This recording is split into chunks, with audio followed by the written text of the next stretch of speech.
dive in here and we'll have this conversation. We will end up talking about a massive event in history for like 7 or 8 minutes. So obviously not too long. We'll need to keep things relatively concise. But with that said, I mean, it's on tape. So say what you need to say, and we'll just try to have a good discussion here. Sounds good. Can I just review a little bit of history before we get into the argument that I know that you've made in writing and elsewhere? Um, if we go back to 2008, at what point, as an executive of Lehman, did you know that you were in serious trouble? Serious. I actually appreciate the definition because starting in the summer of 2007, the tenor of the environment started to feel very different. But the fall of Bear Stearns really marked the beginning of a great sense of urgency on our part. I So remember. that's the spring of 2008, if I'm not mistaken. Correct. So in March of 2008, I remember being on the phone with lots and lots of my colleagues and people in the industry, and it was pretty clear that Bear Stearns wasn't going to make it. And I called our chairman and CEO, Dick Fuld, and said, I hate to state the obvious, but Bear Stearns is not going to make it, which means that we are it. And by that, what I meant was, if you look across the last multiple decades, the smallest of the investment banks got taken out in one form or another in difficult market environments. And all of a sudden, we were the smallest. And all of the guns of lack of credibility and trust in our institution started to happen. Those guns were. Meaning when people started to panic, they were likely to be taking you down. What I meant is all of the guns of pressure that were on Bear Stearns immediately pointed in our direction. Hmm.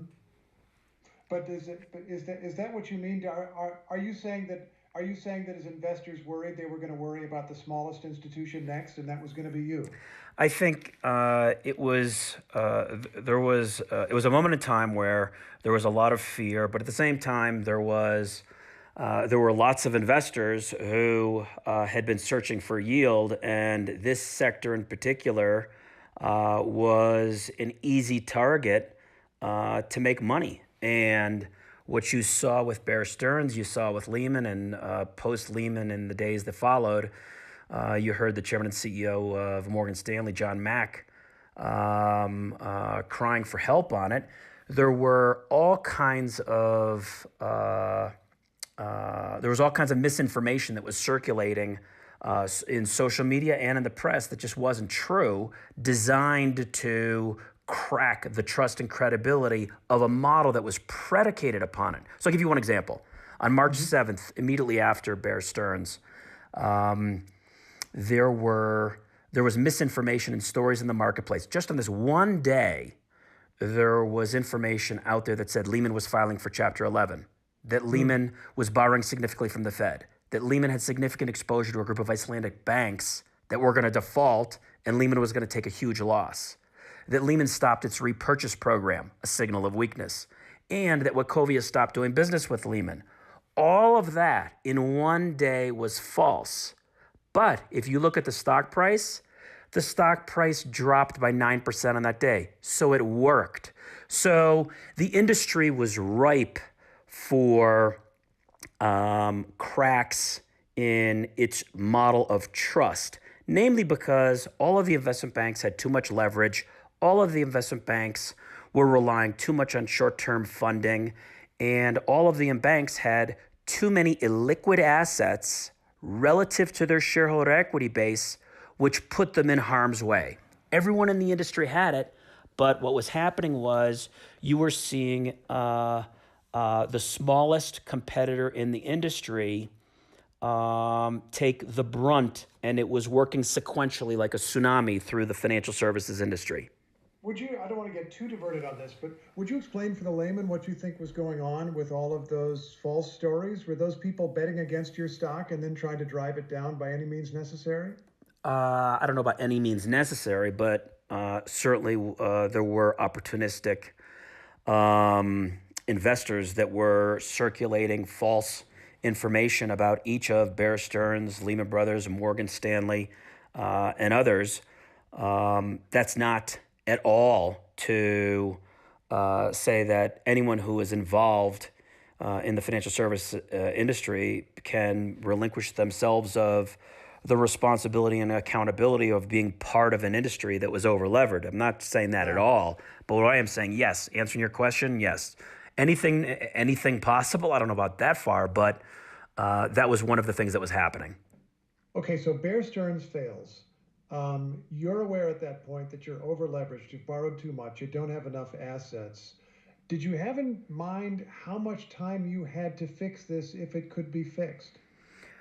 Well, we were a $40-50 billion market cap company with a $600 billion balance sheet that had survived for the last 160 years, the Civil War, the Great Depression. So we had a sense of urgency. In fact, on that first phone call that I alluded to Dick Fold, I said, we've got to get the rest of the executive committee members together and go through selling the company,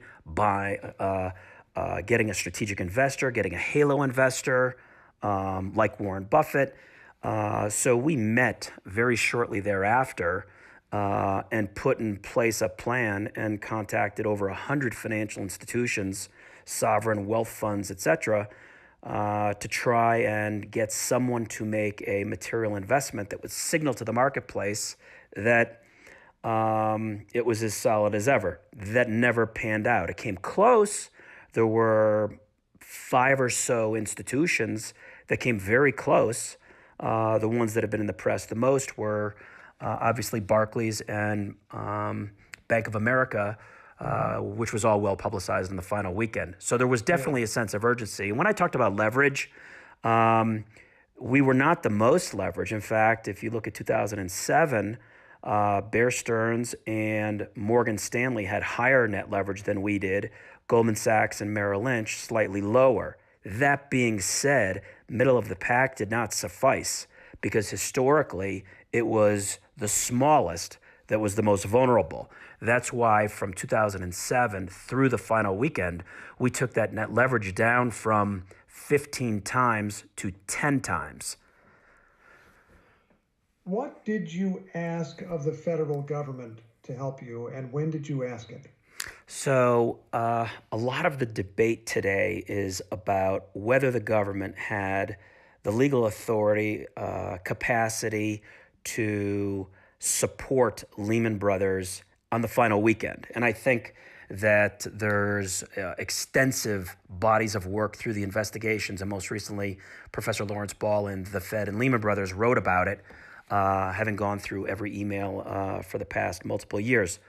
But the debate on the weekend is missing a big point. And the big point is, to your question, we had a call. There were a few of us who were executives of Lehman who had a call with the then president of the New York Federal Reserve Bank in June. And what we asked of him was... Timothy Geithner. So what we asked of him was to convert us into a bank holding company. And we believed that that was the right message for the marketplace.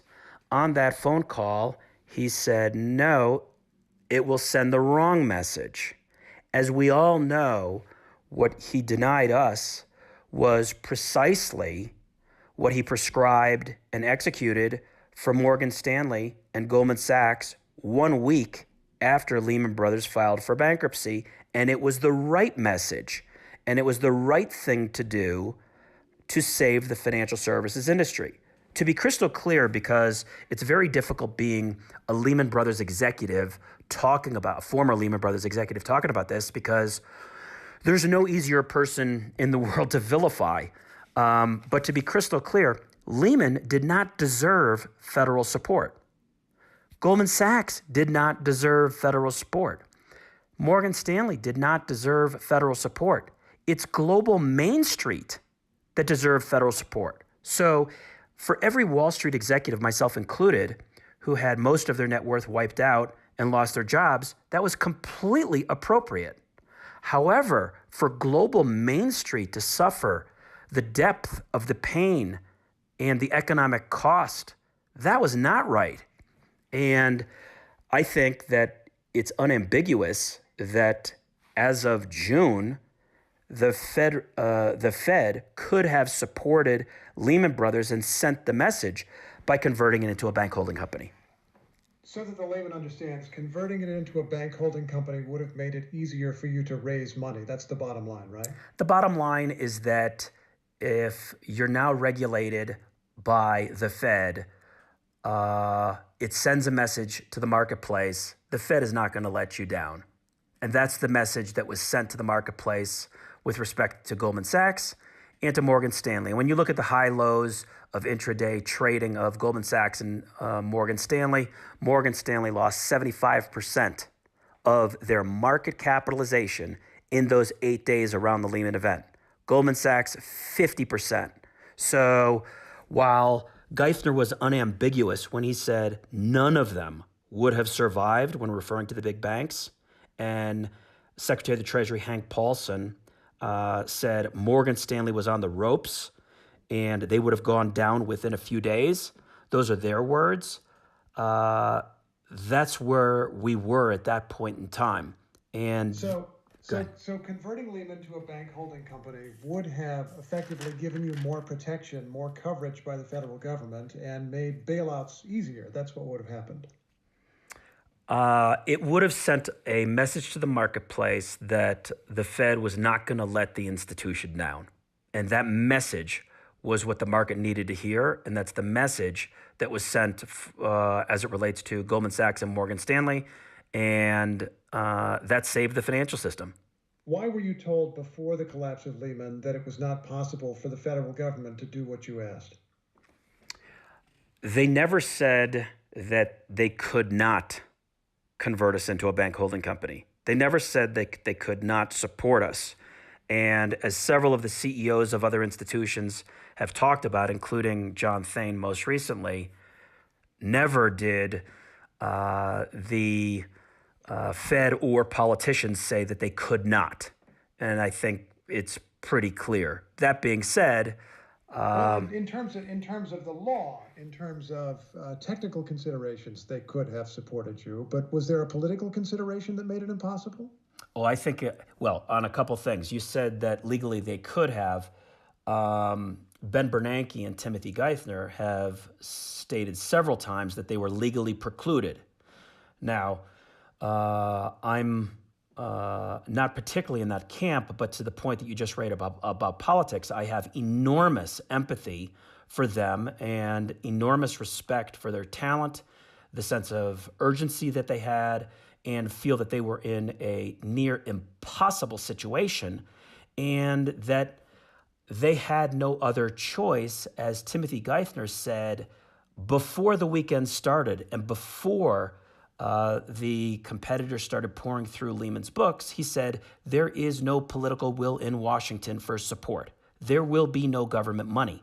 So by definition, it was stated by him and Paulson in the week leading up that there was no political will to do it. And mind you, the late John McCain and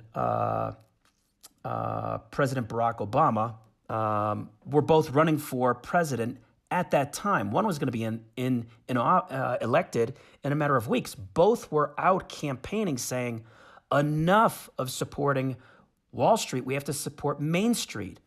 But the tragic thing is that it was perceived at the time that supporting Lehman and other Wall Street firms was supporting those people who had created this problem. Rather, wipe out all the executives, kick them all out of their jobs. But by letting them fail in an uncontrolled way, that only served to hurt Main Street. So what you thought was essential to happen, saving Lehman, could not happen, essentially because investment bankers, in particular bankers in general, were so unpopular. Why do you think bankers were so terribly unpopular? I think bankers have been unpopular for decades and decades and decades, so it's nothing new. But I think one of the things, candidly, is that we have crises, and they happen through cycles. And it's a recurring theme Bankers will push the limits of leverage, risk-weighted assets, liquidity. They'll push it to the limit so that they can make as much money as possible. That money in turn attracts more capital, and that in turn attracts better talent. And whichever firm makes the most money, has the best talent, and delivers the best returns, it's a circular cycle. And unlike in lots of other industries, say a consumer products company or a manufacturing company that has pollutants, there are regulatory bodies that protect Main Street from those pollutants. Financial services is harder to calibrate what that pollutant is. In my view, it's the systemic risk that they carry, and that from time to time, they're going to blow up. And each time it's a little bit different. And what we need to do is, one, convene a Basel IV, which is the Basel Committee on Banking Supervision, to say, post 2008, did we put in the right regulatory standards for them to follow? But even if we did, and it's the right regulatory standard that says that they're being controlled to the right degree of leverage, that just makes it so that we have a government that we think is at the right point of providing capital to feed corporate America for jobs, creativity, innovation, and standard of living, but not too much risk so that they're going to blow up. But every once in a while, they're going to blow up. So we actually need a second level of protection, whether it's in the form of a fund or insurance that the industry can pay so that when one blows up, we can use those industry funds to support that institution. Do you think that bankers were so unpopular because, in a sense, you earned it? I wouldn't say they earned it, meaning they're unpopular because they earned that lack of popularity. The average person may well feel like they're getting, even when there's not a financial crisis, feel like they're getting shafted by the bank or getting shafted by their credit card company. They may find it to be a very frustrating relationship. And there's some truth to it that for decades now, people in the middle or on the lower part of the economic spectrum are not making any more money, and they see that people in financial services are making more and more and more and more. The people who make the rules of the game somehow seem to be getting a larger and larger share. Yeah, I think there's unquestionably an unpopular relationship. That being said, I think that when you look at Western society, where you have capitalism, you have a standard of living that is much higher than elsewhere in the world. So it may be popular to. Oh no, let's not argue about capitalism versus socialism, but let's talk about whether the financial services industry is getting a larger and larger share, and that's part of the reason it was hard for you to ask for help when you needed it. I think unquestionably that there is a stratification of wealthy and not, and that contributes to the lack of popularity. So I think there are pros and cons of where we are today, and we've made a lot of progress. But yes, I understand that there's that dynamic. Absolutely. What was it like when you realized that you really were going to go bankrupt? Frankly, I didn't know that we were going to go bankrupt until Sunday afternoon, hours before we filed. On my desk, I had 4 press releases and that I was going to give to my team, and I didn't know which one was going to go out. One was that we had been acquired by Bank of America. One was that we had been acquired by Barclays. One was that we had restructured our balance sheet and had Fed support. And one was that we were going bankrupt. So I didn't know until the very, very end. Wow. And how did you respond when you knew which of those press releases was the real one? It was devastating. It was devastating that as custodians of a 164-year-old institution, that it failed on our watch. It was devastating considering the reams and reams of material that we had shared with the Fed and government officials about how bad it was going to be for the whole world, and knowing that you contributed meaningfully to that as a participant in the industry.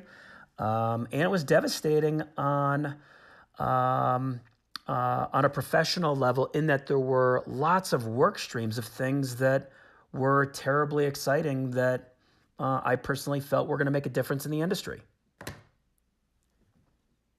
Did you have to pretty much leave the office same day? How did it actually work? No, it was a surreal moment in time. I was in the office until the wee hours of Monday morning. I don't think I went to work, meaning showing up in my office on Monday or Tuesday, because for the prior 6 months, I hadn't had a day off, and I was exhausted. And the filing meant it was over. The effort was over. You'd lost. Correct. The filing meant it was over. What have you been doing since?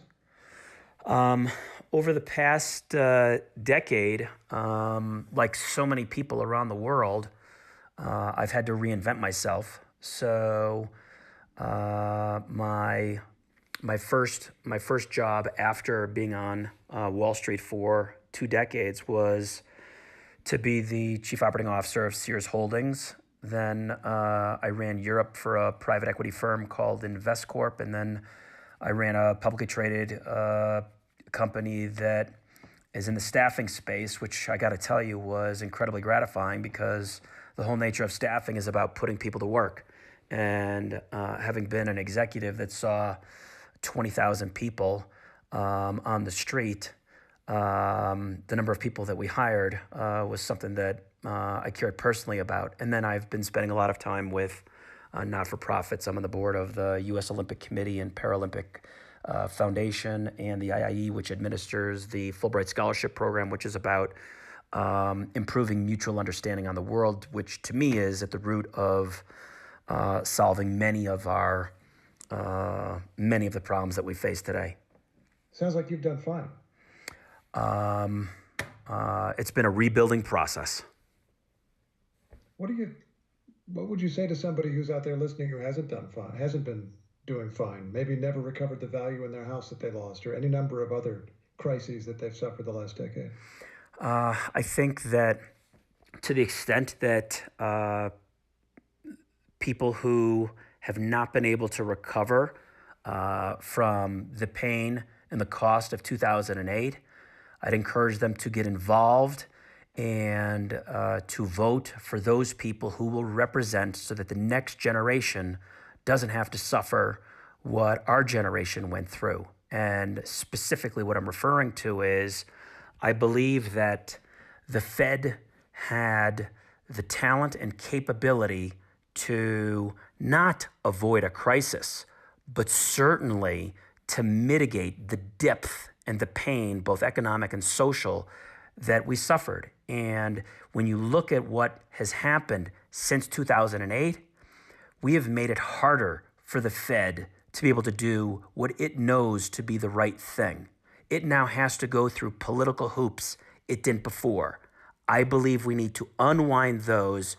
And if there's going to be a silver lining in the Lehman bankruptcy, let it be that we now know that in the Fed, we have an institution that can put an end to the depth of the crisis that we experienced in 2008. Do you think a crisis like that can or will happen again? Oh, I think their crises are inevitable, and it is less likely that that specific form of crisis will happen. But with the advent of the digital transformation imperative that's ripping through corporate America, the emergence of shadow banking, I think there's no doubt that there's going to be another one. It's just a function of when and through what form. Would you explain shadow banking and why that would eventually lead to a crisis potentially? All capital doesn't necessarily flow through the household banks that you and I know.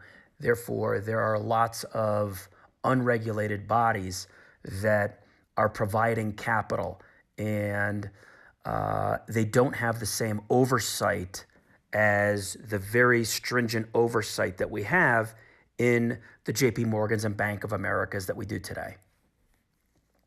I've just got one last question. I really appreciate you taking so much time, and I know we've gone on for quite some time, but You've laid out why you think that why you think the Fed made a mistake with Lehman, why you think that a different course might have led to, let's say, a less disastrous situation. What was Lehman's responsibility? By which I mean, how was it that your company specifically got into the mess it was in?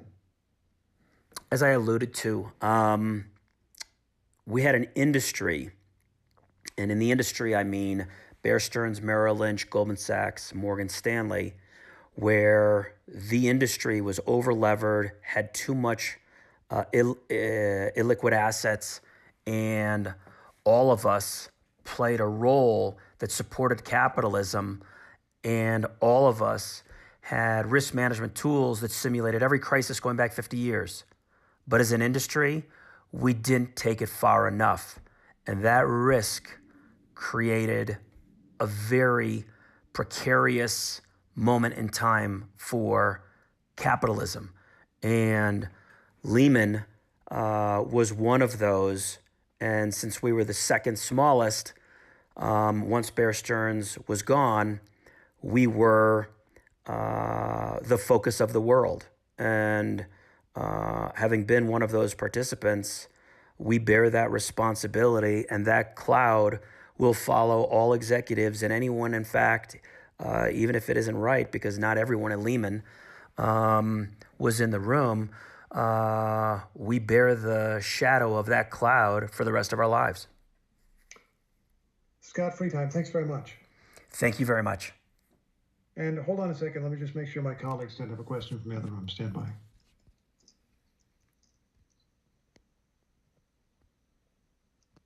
I can ask that question. Do you have time for one more quick question? Sure.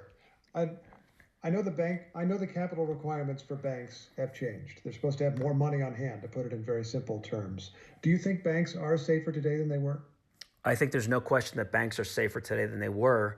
And it's a combination of things like you just said, less leverage, it's less risk-weighted assets, and it's more liquidity. It's all three.